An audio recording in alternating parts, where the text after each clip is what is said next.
Think about this, 5 o'clock, Idaho Sports Talk, Prater in the bowl game. Only in the NFL could you have a leave no doubt about it Super Bowl champion that the best team in the league won the Super Bowl. The best team doesn't always win the title. And throw in the fact that it was complete and total out of nowhere. Only in the NFL can you have a team that is unquestionably the best team in the league that 4 or 5 months ago, not a single soul with a brain saw this one coming. And if you did, it was just throwing a little fart in the wind, whatever you do, Prater. Like, this was one of those years, and I know there's a lot of Seahawks fans in the Valley. You guys are invited to call in and share your emotions of the Super Bowl 60 victory, your party, your emotion, whatnot. We'll get to a lot of stuff. Boise State factor in this thing, regional. Looks like Ashton Genty's getting a new NFL coach. Ashton Genty has a new NFL coach? Even the halftime show. Did it suck? Was it good? 208-424-9300. Mike Prater. And how are you feeling on all that? I'm doing great. The game itself last night was not good, but I didn't need it to be good. I was thoroughly entertained by the day. It wasn't a great day. The Olympics early on, Vaughn crashing, the Waste Management Open bored me. The Super Bowl was kind of a sleepy game, but there was enough drama, enough storylines, and enough angst in the Super Bowl. I thought it was cool. I mean, the commercials were fine. I got something to say about the halftime show in my soapbox. Okay. I love the fact that the Seattle played well. I love the fact that Darnold played well, clean for the most part. I love watching an elite defense. I don't want to watch elite defenses all the time, but when they're that good, and it's the same reason why I love Alabama football. It's the same reason I like the Celtics in the 70s. I just like excellence at its best, and that was one of the most impressive defensive performance at the highest stage this country has to offer that I've ever seen, and I know you feel the same way. And I just love to sit there and appreciate and enjoy that. So Holani getting a couple of touches back to back. That's the only time I stood up at my party and cheered and clapped and went fist pumped because George Holani got a ball, and then he comes back and gets that run up the gut and gets that first down, and then a couple of other nice plays. So he had a nice clean game. DeMarcus Lawrence, he wasn't dominant, but he was there doing his role with this fantastic defense. And of course, I spent 3 or 4 or 5 hours just thinking about you, Ballgame, kind of living my life vicariously through you. My team hasn't won a Super Bowl in 17 years. Yours won one last night, and I think it's pretty damn cool. You haven't won a Super Bowl since the 08 season. You're 09 Super Bowl. Yeah, the 09 Super Bowl. Greg and I over here, are you kidding me? We're trading them. Back-to-backers. Your Eagles and my Seahawks. I mean, the Seahawks have now been to 4 Super Bowls in a 20-year period. The Eagles, I think, the same amount, like 3 Super Bowls, 4 Super Bowls. Or if you count 39, although I guess that's more than 20 years ago now. But yeah, dude, I mean, they've just been to a bunch of them as well, and that was so much fun, and they left no doubt. That was the best team in the league, and I agree with you on the defense because you don't get like that level defense. Greatest single-season defenses of all time.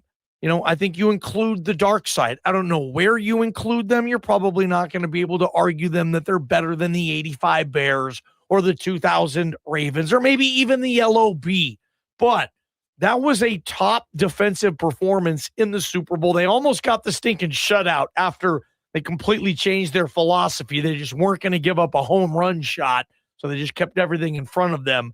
Drake May was able to get some garbage time, but that was a blowout that was 12-0 going into the fourth quarter. As weird as that was, guys, you felt like I didn't feel that the Patriots had a chance to lose, Greg, unless they got like 2 absolute miracle plays. And those weren't coming, man. Yeah, I mean, listen, I hear everything you guys are saying about masterclass defense, and I think that gets lost sometimes by casual football fans that watch for the star quarterbacks and the big name wide receivers or running backs that are on their fantasy teams. Defense is an entire half of the ball, and Seattle was outstanding all season on that side of the ball. So I'm not taking anything away from that. But the game was bad. I mean, the game as an impartial view, I shouldn't say impartial. I would have liked, and I'm somewhat happy Seattle won just because Boston fan doesn't have another championship to add to its chest. Good point. But having said that, the game was just a bore because there wasn't much punch from New England. And I don't necessarily, when I say punch, I don't need a shootout. I'm not one of those people that always needs offense. But if it did feel like as the game wore on, yes, Seattle was kicking field goals, but the Seahawks were finding ways to move the ball, matriculate down the field, and put themselves in position to at least put some points on the board. And then the Patriots were just stuck in the mud all night. And it was the kind of game where if it was on as part of a regular Sunday slate, I'd be saying, well, what's on the other networks? Or, wake me up when one of these teams shows up on the Red Zone channel. And when that's the Super Bowl, I do think it gets magnified in a negative way. And I say this even about last year's Super Bowl that featured my team. The Eagles were all over the Chiefs. The Chiefs couldn't move the ball at all. Ideally, I like a good blend of offense and defense. And when it's all of one side of the ball, I usually am turned off in both directions. So last night, I won't remember that Super Bowl. There was a point last night where New England's driving in the second half before May threw that stupid interception where I thought it was going to be a 5-point game. There was drama there for a few minutes, and I guarantee you, your butt was puckering back home. It was. And it only lasted briefly, 10 minutes. Yes. There was a 10-minute window. They're driving. They're gaining some traction. They're finding some rhythm, I think is what Tirico said, and they're moving the ball down the field, and it's working for them. And you're just thinking this team is good enough to at least go down and get a touchdown. And I think it was 19-17 or 19-7 at that point, and they make a touchdown there, and all of a sudden it becomes a 5-point game. That was the drama as soon as that touchdown. Now I know the pick six later on, that was afterwards, right? The pick six came afterwards. That obviously cemented the whole deal. But once Drake May threw that really dumb, bad interception. Mm-hmm. You're talking the Julian Love pick in the middle of the field. Game over. Just a bad throw. A bad throw. When they did get the ball back and you thought, so you're saying there's a chance. Up until that interception, yeah. Yeah. They scored a touchdown on that drive, and they were driving. We got ourselves a 5-point ball game in the third quarter. I will say, too, I think we can pump the brakes a little bit nationally on, Patriots and this new world of the New England Patriots. Okay. Are they back? Okay. I think this postseason showed us that, yes, I know they made the Super Bowl, and this might sound crazy, but in my opinion, the lights were too bright for New England last night, and that was a game that easily could have happened in the AFC playoffs if the cards fell a different way. Yeah. CJ Stroud could not get out of Houston's way in the divisional round. Gave him the win. Drake May fumbled 8 times in the playoffs. When you think about it that way, it's like, how did these guys even get here? Let's not forget, I know it was 5 months ago now, but how did the season start for New England? The Las Vegas Raiders went across the country into Foxborough and beat them. So great. The Patriots, you can be the hater all you want, but the Patriots are going to compete for AFC titles for the next 3 to 5 years. You think so? 100%. You think so? 100%. I don't know. I think they could easily miss the playoffs next year. Well, you could say that about any NFL. That's how the NFL is designed. The Seahawks could win 4 games next year. Yeah. Well, I'm just telling you that there's enough there. Vrabel's a great coach. They've got enough. I mean, they need to fix the left side of their line.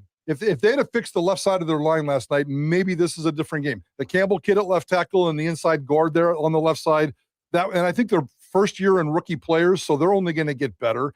I think that this team is good. I think Drake May is going to become good. They're going to have to come up with some offensive weapons. Yep. And there's nobody in the AFC that scares me. As long as Mike Vrabel's the coach, maybe Josh McDaniels and obviously Drake May. I think yes, I'll say with 1,000% chance that the New England Patriots will compete for AFC titles for the next 3 to 5 years. If there's nobody in the AFC that scares you, then you can make the same argument for every other team in the AFC by that standard. 100%. So I think they're going to be in the top half. The Patriots are a good team. I'll put them in the They're top a good half. team, man. Yeah, I mean, I totally agree. I like what they're doing, but is Patrick Mahomes scared of the Patriots? Probably not. Is Lamar? We'll see how the AFC plays out. I want to see in that division, Joe Brady. Is he going to make the change? Is Joe Brady going to get Buffalo back on top, or will the Patriots win that division again? That's one thing that I kept thinking about yesterday. I felt really bad for Khalil Shakir, by the way. Did he win the Puppy Bowl? Was he in that? Khalil Shakir and Saylor, I believe I didn't even they were watch. in the Puppy Bowl. I think that they may have won the Puppy Bowl, or if nothing else, they were big stars.